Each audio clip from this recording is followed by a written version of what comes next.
मोदी सरकार की make in India मुहिम को उस वक्त एक बड़ी कामयाबी मिली जब पहली बार अमेरिकी नौसेना का कोई जहाज मरम्मत के लिए भारत आया।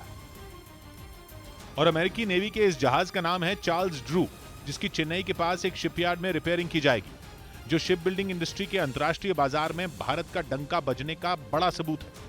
असल में ये अमेरिकी नौसेना का वो जहाज है जो इंडो पैसिफिक रीजन में मौजूद उसके जंगी बेड़े का अहम हिस्सा है। इसीलिए रक्षा मंत्रालय ने इसे मेक इन इंडिया अभियान और रक्षा क्षेत्र में देश की आत्मनिर्भरता की दिशा में एक ऐतिहासिक कदम बताया।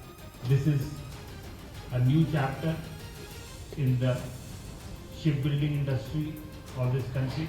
अमेरिकी नौसेना का ये जहाज मरम्मत के लिए करीब 11 दिन तक चेन्नई के शिपयार्ड में रहेगा और बताया गया कि आने वाले समय में इंडो पैसिफिक रीजन में मौजूद अमेरिका के दूसरे युद्धपोत भी मरम्मत के लिए भारत पहुंच सकते हैं, जिसे रक्षा क्षेत्र में भारत और अमेरिका के बीच रणनीतिक साझेदारी की नई शुरुआत माना जा रहा है।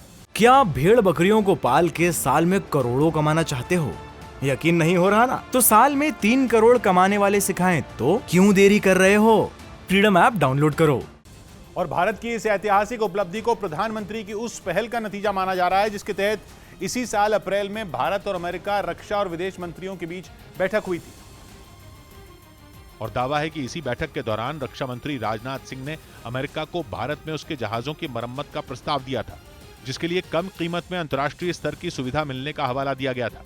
जिसके बाद अमेरिकी नौसेना के अधिकारियों ने भारत के 6 बड़े शिपयार्ड में मौजूद सुविधाओं का जायजा लिया था और वहां इस्तेमाल की जा रही तकनीक को परखने के बाद अपने जहाजों को मरम्मत के लिए भेजने का फैसला किया, जो इस बात का सबूत है कि प्रधानमंत्री मोदी के नेतृत्व में देश में घरेलू रक्षा निर्माण उद्योग को मजबूती मिली है।